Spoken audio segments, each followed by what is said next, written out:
Good people YouTube, I'm the Watch Idiot, and yeah, this feels so weird for me to say it, but the new 39mm Pelagos is here. I mean, it's just so weird just because, I mean, it's something that so many people, including me, have been asking for years, and in pretty much any conversation about the Pelagos, asking for a 39 or 40mm Pelagos will inevitably come up, and for good reason, because I mean a smaller Pelagos would be and is awesome for that matter. So in this video I'm going to get into the details of the new watch and get into, you know, how I feel about it as a longtime Pelagos owner and lover over here. I mean, 5 years, and also, you know, whether or not I'll be, you know, getting one at some point. And yeah, then also I'll talk about, you know, how the changes made to the Pelagos 39 almost make it not a Pelagos, but closer to a titanium Black Bay 58. But you know, I'll explain why that is exactly what I would want from this Pelagos 39 and why I think that this was gonna help the Pelagos line and Tudor itself, you know, going forward. Also, this video is sponsored by WatchCrunch because, in short, they're a watch discussion platform, and this video is literally discussing a watch, not even reviewing it. So yeah, here we go.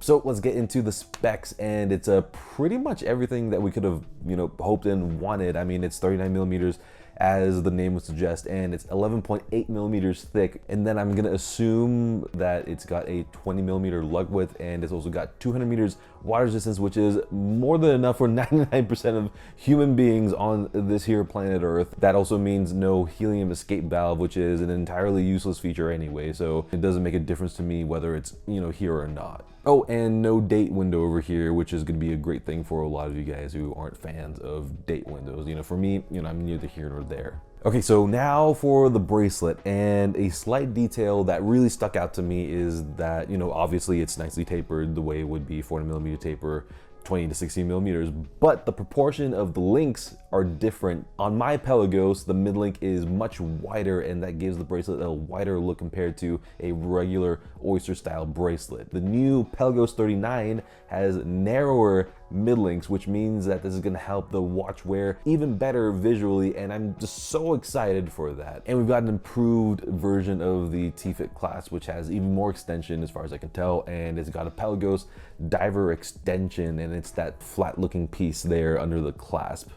Yeah, this piece over here, and you just kind of push it down, boom. That being said, I don't think that the Pelagos 39 has the spring system of the OG Pelagos, which was designed to contract with your wrist as you dive deeper, or in the real world, it can expand and contract with your wrist like during the summer and things like that. And also, this doesn't have the viewing window of sorts on the top of the clasp, which gives it a less tooly and more refined look, I guess you could say, which is okay in this case, although being able to look through the top makes it like so easy to just get it right every single time you adjust it, but you know, it's not really a big deal. So now on to the dial and bezel, and this is where things start to, you know, deviate quite a bit, you know, all things considered, obviously, but yeah, that's because, you know, first off, there's no date window, like I said before. You know, it's just using the Black Bay 58 movement in here, but now both the dial and the bezel have a sunburst finish, which looks undoubtedly really good to my eye, and but it does give it a much less tooly look, because, you know, these are flourishes in the end, and the Pelagos 42, the original one, is just pure matte. I'll get into this difference a little bit more later on, but you know, I'm so curious to see this in person and to compare it to my Pelagos. And also, I mean, if anyone is feeling super generous and would like to lend one into the channel for a little while, I mean, I will love you forever, and you'll forever be in my heart. So yeah, email me. Oh, and also, yeah, it's got 4 lines of text only instead of 5. I mean, I always thought that the rotor self-winding text was super stupid on a Pelagos, and it was just a waste of space as well. So yeah, definitely happy about that. But also the name, the Pelagos name, is in red, which, you know, not only looks super cool, but it also reduces the visual weight of the text a little bit, and it's also a nod to sea dwellers of the past. And finally, we have the bezel grip, and this has the same look as the FXD, which means that the bezel teeth are slanted a bit, which is pretty cool, and they are chunkier, which means that, that there's even more grip over here. And that's not to say that the original Pelagos doesn't have grip. You know, I've never had an issue with that on that end. But, you know, if you can have more grip, then why not have more grip? So going on with the grip, I'm so happy to see that it now has the new chunkier crown, just like on the Black Bay Pro, and it makes winding so much easier for me. So much easier. That's definitely something I can get behind. Something else we can get behind is video sponsor WatchCrunch, and WatchCrunch is a new discussion platform built for better watch discussions, and it was built by a group of watch nerds like us who just got tired of the negativity and the bling over substance stuff that was just way too prevalent on other platforms. And yeah, they just wanted to build a platform that was inviting, friendly, you know, not intimidating. Yeah, just specifically for watch nuts just like all of us here. Yeah, it's a friendly community of real watch lovers that just love talking about watches regardless of the price and the brand. And yeah, this is one of the really big reasons why I'm loving this, because it's this sort of environment that I try to create here on this channel by talking about, you know, all kinds of watches that I like just because I like them.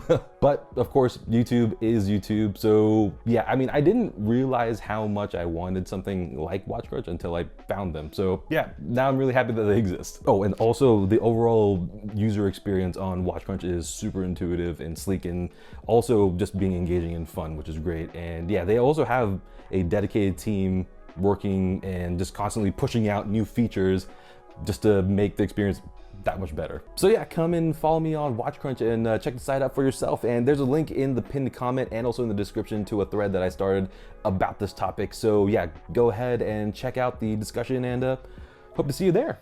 So I'm sure that there are some people out there thinking, you know, oh, why did so-and-so change like the bezel, the dial, the class, the water resistance, and, you know, things like that. And, you know, for me, honestly, you know, initially I thought that it looked good, but that the sunburst dial and bezel just didn't look the part for a Pelagos, because for me, a Pelagos means absolutely brutal tool watch where everything is there for a purpose, you know, hence nothing gets in the way of ultimate legibility. And I love just seeing all the matte surfaces whenever I look down at my wrist, especially in the sun, because there's literally no glare on the watch.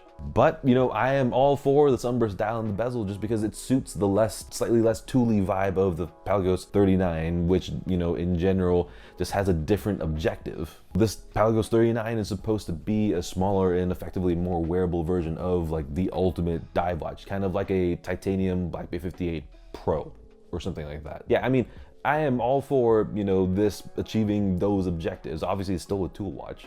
And also, I've said this before, but, you know, I think water resistance ratings, you know, are an interesting stat at best, but, you know, that's literally it. I mean, if the wearability of a watch or the size of a watch is compromised, you know, how it's a little bit thicker or a little bit bigger, just to give the watch a higher water resistance rating, you know, I find that just unbelievably irritating, because like I said before, 99% of people don't need anything more than 100 meters, which is already kind of pushing it, since the vast majority of people are just gonna be taking it into a swimming pool and swimming around, or maybe into the ocean, and maybe diving down to like 30 meters or something like that. So to question the 200 meters water resistance is kind of pointless, just because, you know, that's not a depth that anyone normal will go. And if you want more water resistance, you know, get the 42 millimeter Pelagos, which has 500 meters and also has a helium escape valve. Also, another reason why it probably has a lower water resistance is that, you know, if they made it 300 meters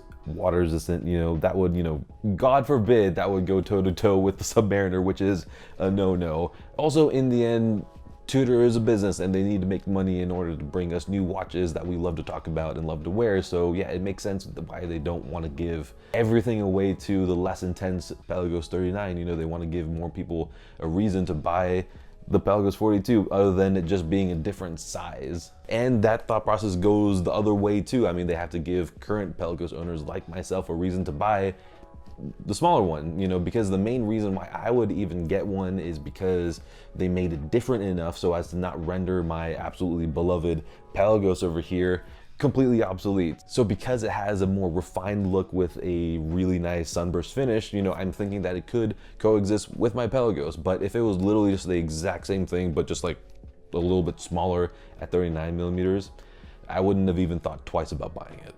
That being said, in terms of whether or not I'm gonna get one is interesting because first off, well, you know, right now I don't have the funds for it, but because I don't want anything to step on the toes of my Pelagos, I think I'm gonna wait for a different dial color, even though this black version is absolutely perfect pretty much. And you know, going into the future, I think that, you know, there are really great things in store if they use this Pelagos 39 as a sort of beefed up middle ground between the, you know, ever-present, you know, Black Bay 58 and the Black Bay line and the Pelagos. You know, I think that they can open up like a whole new world of people who might not really be a fan of the Black Bay 58 because it's perhaps like too simple, but you know, they have nowhere else to go because the Pelagos is just a bit too big. So yeah, I mean, I really do think that this can be like a launching point for a bunch of different variants of the Pelagos 39, like a GMT, you know, at which point I will just, like, I'll just collapse pretty much and fire sale everything that I need to sell to get that watch. But yeah, I mean, oh God, that's... And then maybe after that, like a Pelagos chronograph, something like that, that'd be pretty cool. I mean, like, I'd be open to that, but you know, I would need to make sure that the Pelagos remains the king of the Pelagos line, and I also want to make sure that Tudor just doesn't completely forget about it. So there you have it. Go ahead and comment down below with your thoughts, as I'm sure you're already doing, and yeah, hit that like button, the subscribe button, all the good buttons, and it's all good things that comes from the good buttons over there. And until the next video, good day.